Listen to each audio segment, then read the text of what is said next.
ยังมันยากอีกซะหรอ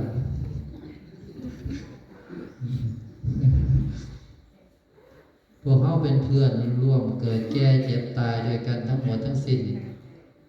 พวกเขาคือจิตเดียวกัน แต่ว่ามันมาอาศัยอยู่ในภาชนะต่างกันแล้วมันก็หลงยึดภาชนะนี้ว่าเป็นเฮาว่าเป็นของเฮาพระพุทธเจ้าเอิ้นว่าจิตมันสร้างน้ำคืออาการปรุงแต่งเพื่อจะมาเรียนรู้เราไม่กระสร้างร่างกายเพื่อจะมา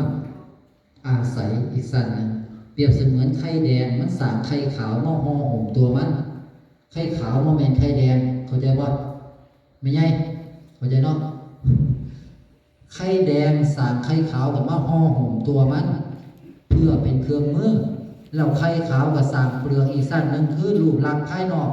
ห่อหุ้มธาตุเรานี่ทั้งหมดอีกสั้นหนึ่งร่างกายก็เช่นเดียวกันมันห่อหุ้มการปรุงแต่งอยู่ข้างในแล้วการปรุงแต่งนี่ก็ห่อหุ้มจิตอีกสั้นหนึ่งเขาคือจิตคือธาตุชีวิต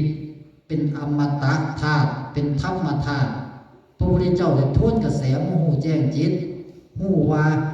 รูปคือร่างกายนี่น้ำคือความคิดที่ว่าอยู่เนี่ยที่เขาสื่อสารกันอยู่ตลอดเนี่ยนี่คือน้ำถ้าอาศัยเสียงนี่ตัวให้ข่าววันไหนคือต้นไม้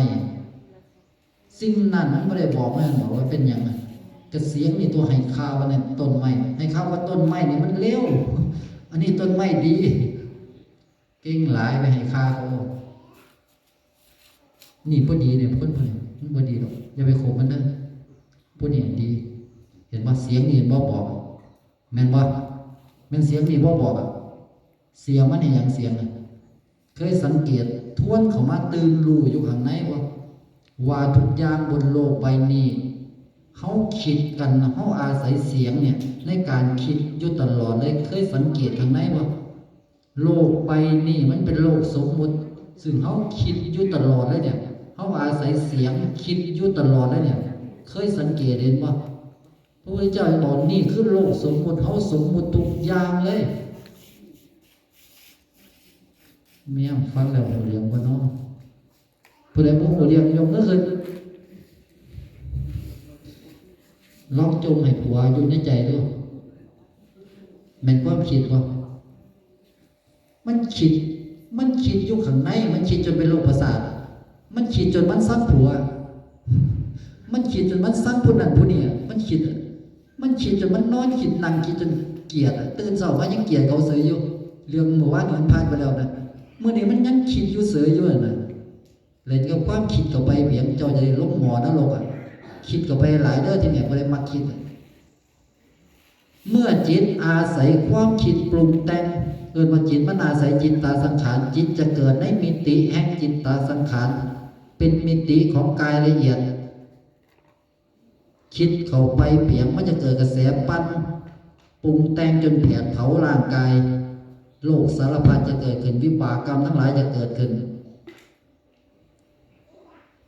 ยิ่งคิดยิ่งทุกข์ยิ่งคิดยิ่งปรุงแต่ง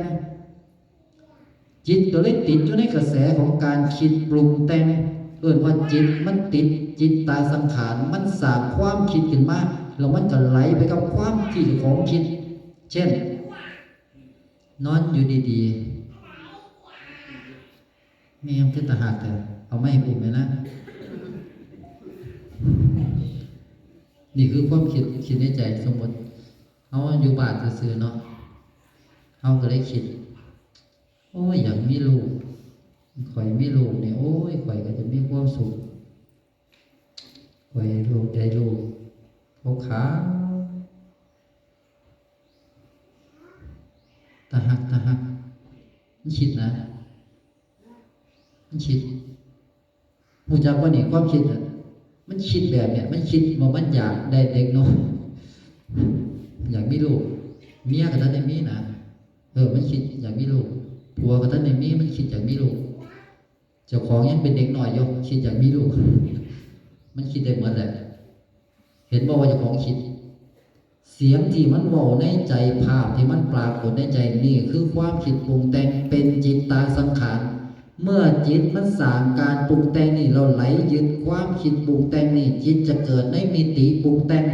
เป็นวัฏฏะทุกข์เป็นวัฏฏะสงสารมันจะเกิดในมิติที่เฮาคิดนี่แหละลองคิดว่าเจ้าของเป็นยักษ์บ่เปลี่ยนมันจะเป็นยักษ์คิดว่าเจ้าของคิดเกลียดเขาบ่อยๆเปลี่ยนคิดโกรธกันบ่อยๆเปลี่ยน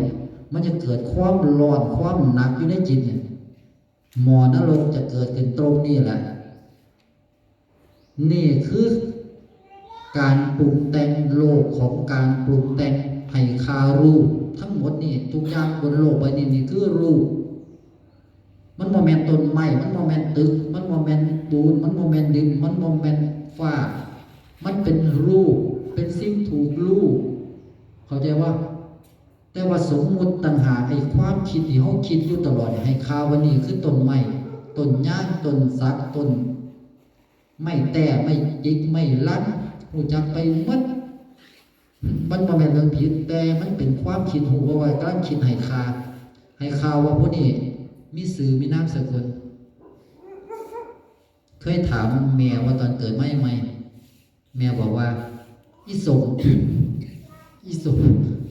ลูกเอ้ยสมเอ้ยสมเคยถามว่าบอกเขาอยากซื้อว่าสมบ่เพิ่นยัดเยียดให้เขาซื้อว่าสมบักสมอีสมไปมักอยากซื้อว่าสมเนาะโอ้ยก็ซื้อมวนว่านั้นก็บ่ได้ถูกยัดเยียดภาษาสมมุติให้ตะหน่อยพ่อแม่ก็เป็นจิตดวงหนึ่งแม่นบ่ลูกก็เป็นจิตดวงหนึ่งทุกคนอยู่นี่เป็นจิตดวงหนึ่งมาอาศัยอยู่ในร่างกายนี้มาอาศัยเสียงสื่อสารนั่นหมายความว่าเฮาบ่แม่นเสียงเฮาอาศัยเสียงสื่อสารกันเสียงมีประโยชน์ไว้แค่สื่อสารบ่ได้มีประโยชน์ให้คิ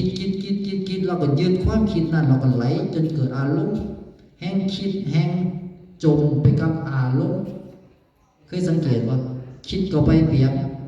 มันจะเกิดอารมณ์ทุกข์เกิดอารมณ์เกลียดอาฆาตพยาบาทกันนั่นละมอนรกคิดอยากกินนั่นอยากกินนี่อยากโอ้ทั้งสิ้นคิดอยู่ตลอดอย่างไหนเกิดอารมณ์ทะยานอยากบ่จบบ่สิ้นนั่นละเปรตคิดบ่อยๆเปรียบอยากบ่ฮู้จักพ่อเปรียบกายละเอียดนี่คือกายละเอียดความคิดสร้างกายละเอียดมโนภาพสร้างกายละเอียดนึกอยากเป็นโตอย่างนึกภาพว่าเปรียบนึกบ่อยๆเปรียบมันจะเกิดเป็นสิ่งนั้นเลยมันจะเกิดบ่จบบ่สิ้นแล้วก็จดจำเข้าไปเพียงจดจำเรื่องราวบนโลกเนี่ยจดจำคนที่เขาเกลียดจดจำคนที่เขาอาฆาตพยาบาทจดจำกันเข้าไปเพียงรูปลักษณ์เขาจะเป็นรูปลักษณ์นี่เสมอเลยมันจดจำไว้ในสัญญาความทรงจำนี่คือกายละเอียดนี่คือจิตตาสังขารเมื่อตื่นรู้อยู่ภายในเห็นความคิดใดเห็นมโนภาพที่เขานึกได้เห็นอารมณ์เขาได้เห็นความจำเห็นอาการที่มันรู้อยู่ตอนนี้ได้ยินเสียงพระอาจารย์ป่ะมันได้ยินเองมันวะมันต้องตั้งใจได้ยินป่ะเนี่ยขณะเห็นว่าอาการที่หูอยู่นี่มันหูของมันเองเป็นอาการจิตโมเมนต์จิตเห็นให้ได้วันนี้คืออาการจิตเขาเห็นได้แค่ครั้งเดียวแล้วเข้าใจได้ว่าอาการจิตมุนี่โมเมนต์เขามันจะเกิดพุทธาภาวะโพร่งแจ้งในธรรมน้ำตาเขาจะไหลเขาจะรู้ว่าการรู้แจ้งธรรมเป็นแบบนี้มันจะคล้ายออกจากการยึดมันจะบ่ยึดรูปและน้ำอีกต่อไปนั่นเองเพราะฉะนั้น